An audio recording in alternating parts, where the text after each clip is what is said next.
Patrick, not that this is necessarily different from other games, but to me tonight it looked like your instinct was to score right away every time you touched the ball. Would you say that that's accurate? Yeah, if I maybe. Yeah, that's kind of my mentality. If I see something, if I see some sort of advantage, if I have space to drive the ball or if I have space to shoot the ball, I'm really confident in the work I've put into my ability, to either drive it or shoot it or whatever I see in that certain situation. So I always try to be aggressive and, kind of hunt shots. And, tonight I went in and it was helpful. You guys have had single-digit turnovers in the first two games.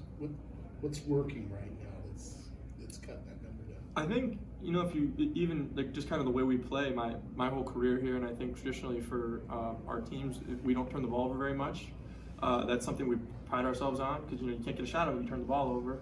We had 6 in the first half, which for us I think is too many. And then obviously we had 0 in the second half, which is a great stat. But I think it's something that we really stress throughout all of the preseason and the practice and all that.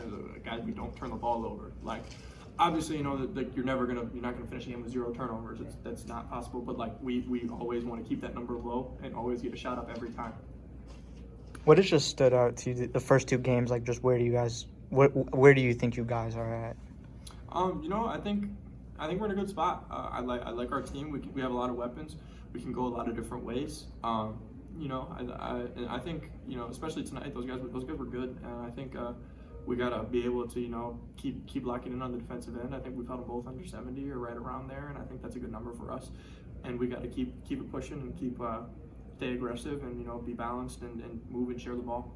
It was kind of tight there in the first half, and then Peyton, had a little stretch. Just what do you think allowed you guys to kind of overcome that? I guess kind of early adversity in the season. And yeah, it's played a lot of close games. You just kind of got to keep playing. Just trust the way you play, trust your ability, get stops and run, and find Peyton when he's open. Make plays. I think that's just kind of stick with what you do. You always fall to the kind of level of your training, and we just kind of stick with where we are. I think that's something that we always pride ourselves on, and something that is good for us moving forward. Just no matter what the score is, just play the way we play. Tuesday is a whole different deal. Atmosphere and opponent in Omaha. You've been through this many times. What do you tell younger players on your team? Just play basketball. They've played at this point probably hundreds, maybe thousands of basketball games in their life. It's just another game. Obviously, it's probably, for our freshmen, it's probably the best team they've played against up to this point. But we respect everybody, but we fear no one. We're ready to kind of come in and really push the envelope, and it's a great opportunity to compete. They're a really good team. Coach McDermott's obviously very successful.